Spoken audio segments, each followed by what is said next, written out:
Alors notre intuition, c'est d'abord un canal, c'est d'abord en réalité comme un sixième sens, une façon qu'on a d'appréhender le monde que l'on a souvent oublié au détriment de notre mental, de notre analyse rationnelle et intellectuelle, que l'on nous pousse à développer depuis qu'on est très petit parce qu'on vit dans un monde qui est cinq sens, qui est très rationnel, qui est très terre à terre, où on tire les conclusions et on a une approche du monde où on privilégie l'intellect par rapport à notre intuition qui, surtout par rapport à notre histoire, on a souvent confondu intuition et instinct. On a souvent mis les deux sur le même niveau et en fait, l'instinct, c'est quelque chose qui est des animaux.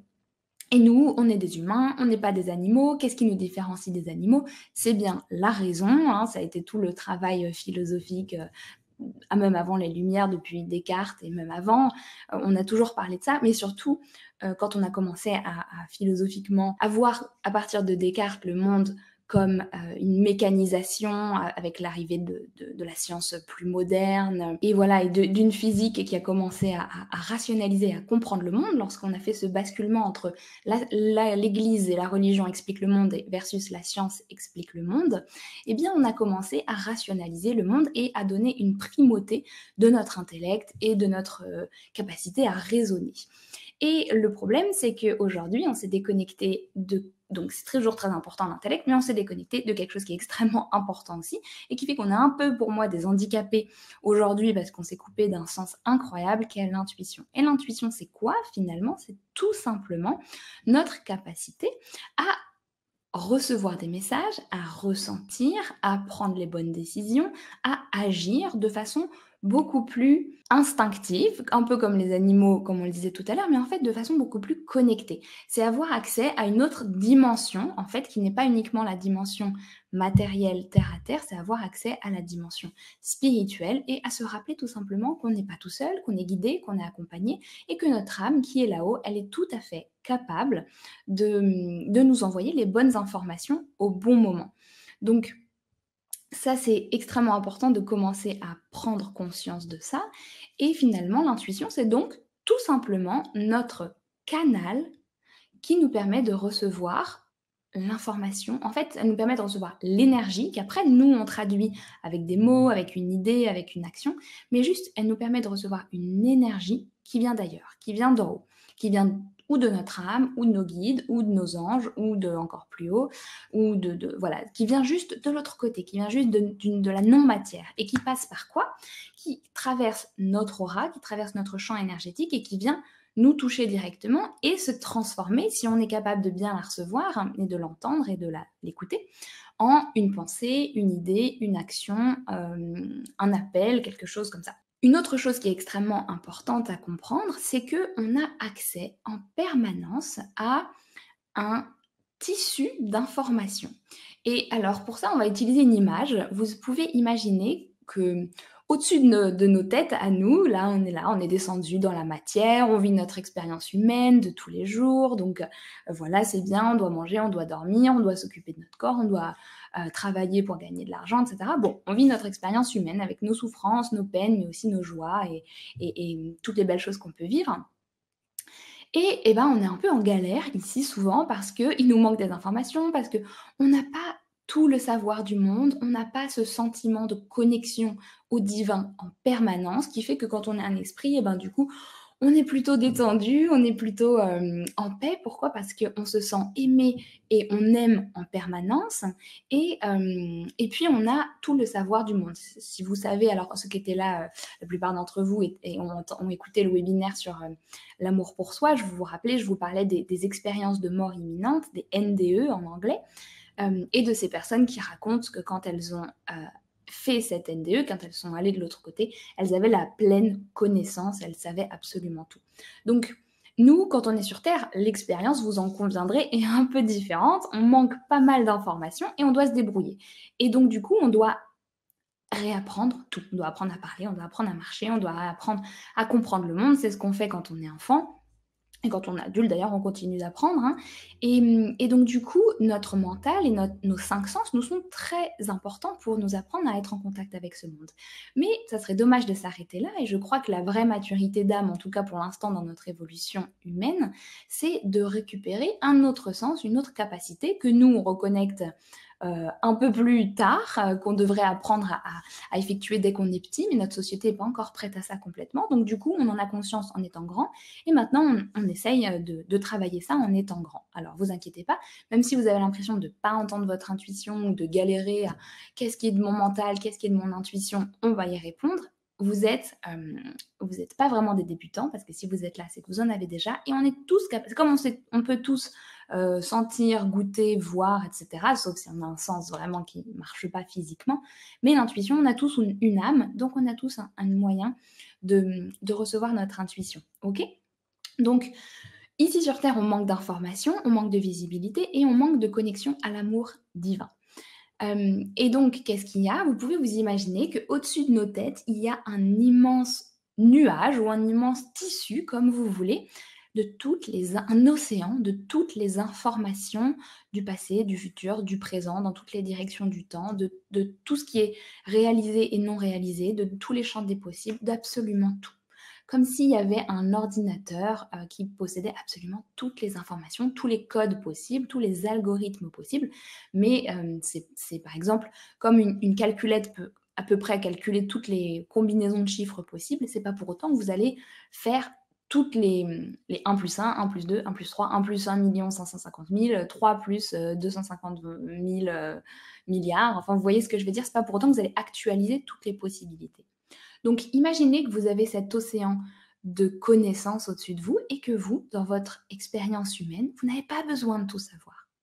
Parce que c'est beaucoup trop et parce qu'on n'est pas venu pour ça. Sinon, on aurait toutes les réponses à nos questions, sinon ça n'aurait aucun intérêt l'expérience humaine, sinon ça n'aurait aucun intérêt et on ne viendrait pas essayer d'aller chercher en nous des changements, des prises de conscience, on n'évoluerait pas tout simplement. Donc, on n'a pas besoin de tout savoir. En revanche, on a accès, et c'est là où c'est important, et c'est là où je commence à vous insuffler cette idée, et je vous invite à la noter, et puis vraiment à la faire vôtre, à ressentir, pas à croire comme ça sans réfléchir, mais vraiment à voir comment vous la ressentez à l'intérieur de vous. L'idée qu'en réalité, on peut avoir accès en permanence aux informations dont on a besoin au moment où on en a besoin. Mais les vraies informations dont on a besoin. Par exemple, beaucoup de personnes ont envie de savoir quelle est ma mission de vie? Quand est-ce que je vais finir ce travail? Est-ce que cette personne est la bonne pour moi? Est-ce que l'année prochaine, je serai sortie de mes problèmes d'argent? Ok, donc ça, c'est des questions qui sont très concrètes, très rationnelles. Vous pouvez, si c'est aligné avec votre expérience et votre âme, avoir les réponses, avoir en fait les ressentis. Mais si c'est l'expérience que vous devez vivre, votre âme, elle vous donnera pas directement les messages parce que ce serait court-circuiter l'expérience que vous êtes en train de vivre. C'est pas qu'on veut pas vous soutenir et vous aider et vous rassurer, c'est que vous devez, dans la difficulté présente, dans la, la- la non-réponse présente, vous devez pouvoir trouver un sentiment de paix avec cela et vous devez pouvoir faire confiance là où vous avez du mal à faire confiance et en gros, vous tirez d'affaire un peu tout seul tout en étant aidé évidemment, mais sans forcément tout savoir. Donc il y a ces choses comme ça qui ne sont pas alignées, en fait, des éléments de réponse qui ne sont pas forcément alignés avec votre âme, que l'on aimerait savoir pour être rassuré et pour savoir qu'on va sortir de la difficulté rapidement. Mais il y a dans la vie de tous les jours plein, mille et une choses dont on peut avoir la réponse en réalité facilement, dont on peut avoir le message qui convient à notre évolution actuelle au moment où on pose la question. Alors, ce tissu d'informations, cet océan de connaissances et de savoir, avec notre intuition, on va pouvoir aller chercher les messages quand on en a besoin. Alors, c'est par exemple les gens qui vont voir une médium ou une voyante, on a besoin, parce qu'on n'arrive pas à le faire soi-même, on a besoin de quelqu'un d'extérieur aussi qui est plus neutre, parce qu'il n'a pas toutes nos réflexions mentales, pour aller nous dire, en gros, pour nous apporter les réponses à nos questions. On arrive dans un nouveau paradigme, dans un moment où les choses sont en train de changer et qu'est-ce qu'on a envie? On a envie d'apprendre. Comme vous savez cette métaphore, au lieu de donner un poisson à un homme, apprends-lui à pêcher, eh ben, on a envie de trouver un petit peu plus d'autonomie et être capable de répondre à nos propres questions nous-mêmes et de nous faire confiance. Et c'est ça le point suivant qui est extrêmement, extrêmement important, c'est la confiance. Alors ça, on va en reparler, mais le premier point sur lequel vous devez, «travailler» entre guillemets, mais que vous devez bien comprendre dans l'ouverture de votre intuition, c'est que vous devez avoir confiance en vous, confiance en vos ressentis, confiance en ce que vous allez capter. Hem, le mental va interférer, vous allez voir, c'est normal parce que vous avez l'habitude de vivre avec vraiment votre, pardon, avec votre mental qui dirige les choses dans votre vie, qui analyse, qui raisonne, qui critique, qui juge, qui fait la part des choses, et cetera. Donc c'est normal que votre mental vienne interférer. On va travailler petit à petit, avoir confiance en son ressenti, qui est pas des mots, qui est, quelque chose, on va en reparler, mais quelque chose de plus où on va mettre des mots dessus, mais qui est plus un ressenti, une énergie, une vibration, quelque chose de plus abstrait. Et ensuite, on va le mettre en mots. Ensuite, on va l'exprimer. On va lui donner de la place et de la forme. Mais la première chose, c'est de vous faire confiance. Et j'ai un mantra pour vous, pour ce mois, et je vous invite à l'écrire en gros dans votre carnet. Je vous invite à le répéter régulièrement ce mois-ci, à vous le dire le matin, si vous en avez besoin, ou le soir, ou quand vous voulez d'ailleurs. C'est: j'ai pleinement confiance en mes ressentis et mon intuition. Vous décidez que vous avez confiance. C'est pas vous attendez d'avoir confiance, c'est vous décidez d'avoir confiance. Moi, je recommande toujours quelque chose au début où on travaille avec l'intuition, c'est peu importe ce que je capte, je décide que c'est vrai. Je décide de faire comme si tout ce que je captais, c'était mon intuition. Pourquoi? Parce que si à chaque fois que vous avez quelque chose, vous le remettez en question, vous le prenez, vous le décryptez avec votre mental, vous l'analysez. Alors, est-ce que ça vient de ci? Est-ce que je pense pas à ça parce que j'ai vu un chien noir et blanc hier? Est-ce que je pense pas à ça parce que la dernière fois j'ai entendu parler de ça? Est-ce que c'est pas en lien avec ça?